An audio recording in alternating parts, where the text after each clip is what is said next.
Hello everyone, my name is Prerna और this is the second lesson in the series of liver diseases.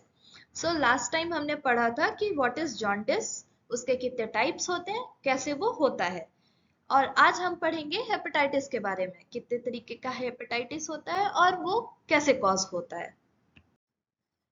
So what is hepatitis? Basically, liver के inflammation वाले condition को ही हम hepatitis कहते हैं. ये लिवर सेल्स को डैमेज भी कर सकता है. जनरली किसी भी तरीके के एक वायरस के चलते वायरल हेपेटाइटिस हो सकता है और जो लिवर सेल्स होते हैं वो बहुत ज़्यादा ससेप्टेबल होते हैं किसी भी तरीके के इन्फेक्शन के लिए. So it is very like बहुत ही आसानी से लिवर सेल्स डैमेज हो सकते हैं और उनमें इन्फ्लेमेशन आ जाता है. सो ये जो इन्फ्लेमेशन होता है और लिवर सेल का डैमेज होता है, इससे कहीं ना कहीं बिलिरुबिन का जो सेलुलर अपटेक है वो इंटरफेयर होता है, हिंडर होता है और उसका कॉन्जुगेशन हिंडर होता है, उसका एक्सक्रीशन में प्रॉब्लम आती है और इसी कंडीशन को हम हेपेटाइटिस कहते हैं. So there are three types of hepatitis. First is viral hepatitis, second है alcoholic hepatitis और third है toxic hepatitis. So हम तीनों ही types को इसी वीडियो में कवर करने वाले हैं. So first हम देखेंगे कि viral hepatitis क्या होता है और इसके कितने types हैं. पहले हम देख रहे हैं वायरल हेपेटाइटिस. सो उसमें फर्स्ट टाइप है हेपेटाइटिस ए. इसे कॉमनली हम इन्फेक्शियस हेपेटाइटिस के नाम से भी जानते हैं, जो कि हेपेटाइटिस ए वायरस के कारण कॉज होता है, के चलते होता है और ये चिल्ड्रंस में, यंग अडल्ट्स में बहुत ही कॉमन होता है. ये वाटर और कंटामिनेटेड फूड के चलते स्प्रेड होता है, नेचर में एक्यूट होता है. जनरली अगर हमारा जो खाना है, पानी है या वो सीवेज से, ओरल फिकल रूट से ट्रांसमिट होता है हेपेटाइटिस, तो इन सारी चीज़ों से अगर कंटामिनेट हो जाए हमारा खाना या फूड, तो उससे इन्फेक्शियस हेपेटाइटिस होने के चांसेस होते हैं. जो भी पेशेंट होते हैं हेपेटाइटिस ए के, वो जनरली कुछ हफ्ते तक या महीने तक उनको सिकनेस होती है, बट वो जनरली रिकवर कर लेते हैं और इससे कोई भी लॉन्ग लास्टिंग लिवर डैमेज नहीं होता है. नेक्स्ट है hepatitis B and hepatitis C. ये दोनों हेपेटाइटिस ए से ज़्यादा सीवियर होते हैं और कभी कभी फेटल भी होते हैं. वायरस हेपेटाइटिस बी के चलते और वायरस हेपेटाइटिस सी के चलते ये वाला हेपेटाइटिस कॉज होता है, नेचर में बहुत ही सीवियर होता है और प्रोलॉन्ग नेचर होता है इसका, फेटल हो सकता है. जनरली ये ब्लड ट्रांसफ्यूजन से, किसी भी एक कैरियर से हम किसी पेशेंट के बॉडी में ये ट्रांसमिट हो जाता है. इम्प्रॉपर, अगर इम्प्रॉपरली हम मेडिकल इंस्ट्रूमेंट यूज कर रहे हैं, स्टेरलाइज्ड मेडिकल इंस्ट्रूमेंट नहीं यूज कर रहे हैं, डेंटल ड्रिल से, ब्लड से, किसी भी तरीके से ट्रांसफ्यूज हो जाता है. सेक्सुअल कांटेक्ट से, सलाइवा से भी पर्सन इफेक्टेड हो जाता है. सो हेपेटाइटिस ए फूड और वाटर से कंटामिनेट होता, अगर हमारा फूड और वाटर कंटामिनेटेड है तो उससे हेपेटाइटिस ए होता था. Hepatitis be generally blood, sexual contact और प्रीनेटली होता है स्प्रेड.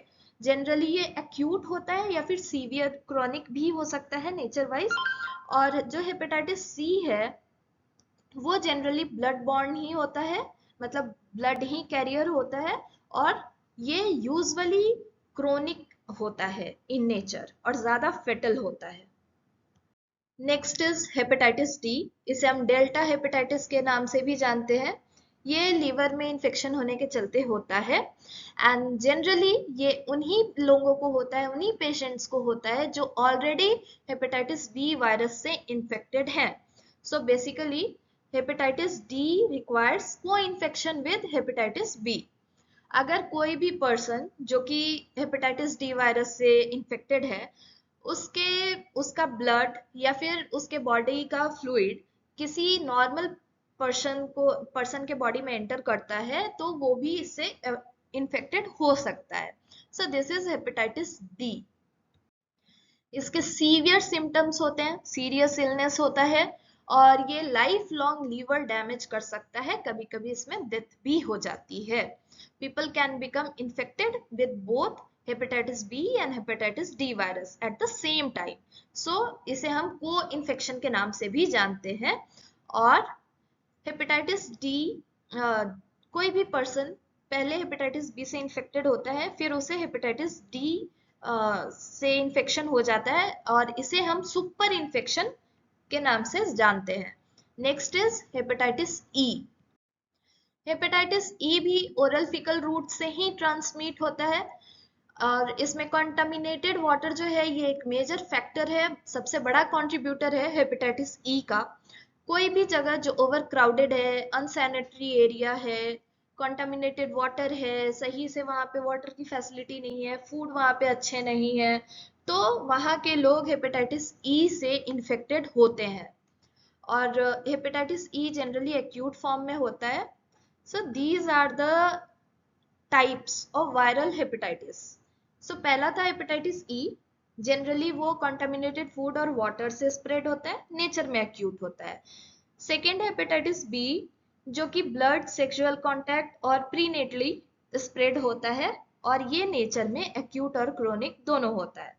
थर्ड है हेपेटाइटिस सी, जो कि ब्लड बॉर्न होता है और नेचर में क्रोनिक होता है। हेपेटाइटिस डी को इन्फेक्शन होता है हेपेटाइटिस बी के साथ। हेपेटाइटिस ई जो है वो ओरल फीकल ट्रांसमिशन के थ्रू होता है, और जनरली ये प्रेग्नेंट वुमेन में बहुत ही डेंजरस होता है। सो ये है वायरल हेपेटाइटिस। इनको हम न्यूट्रिशनली मैनेज कर सकते हैं और बिहेवियरल पैटर्न में चेंज लाके मैनेज कर सकते हैं। सो इस वीडियो में हम इन्हें डिटेल में पढ़ रहे हैं। एंड जो अल्कोहलिक हेपेटाइटिस है वो नॉर्मली क्रोनिक अल्कोहल कंजप्शन से बढ़ जाता है, जिससे कि लीवर इन्फ्लेम हो जाता है, और इससे लीवर फेलियर, लीवर सिरोसिस भी हो सकता है। इसमें लिवर एंजाइम बहुत ज़्यादा बढ़ जाते हैं, और ये उनमें होता है जनरली जिनका कि बहुत ही बुरा हिस्ट्री हो अल्कोहल यूज का। थर्ड टाइप था टॉक्सिक हेपेटाइटिस। ये नॉर्मली ड्रग्स, केमिकल्स या किसी भी तरीके के पॉइजन से के एक्सपोजर से होता है। मेडिकेशन, बहुत ज़्यादा मेडिकेशन के चलते भी हो जाता है, जैसे कि बहुत ज़्यादा पैरासीटामोल खा लिया या एंटी टीबी ड्रग के कारण भी टॉक्सिक हेपेटाइटिस होता है। हर्बल सप्लीमेंट्स और इंडस्ट्रियल टॉक्सिन्स, इन सारी चीज़ों के चलते भी टॉक्सिक हेपेटाइटिस कॉज होता है। So alcoholic hepatitis and toxic hepatitis का ओवरव्यू मैंने दे दिया आपको, और इनके बारे में हम ज़्यादा डिटेल में नहीं पढ़ रहे हैं, क्योंकि हमारा जो वीडियो का मेन मोटो है वो उन सारे डिजीजेस को डील करना ही है जिन्हें हम न्यूट्रिशनली मैनेज कर सकते हैं। लाइक ये सीरीज ही उसी की है।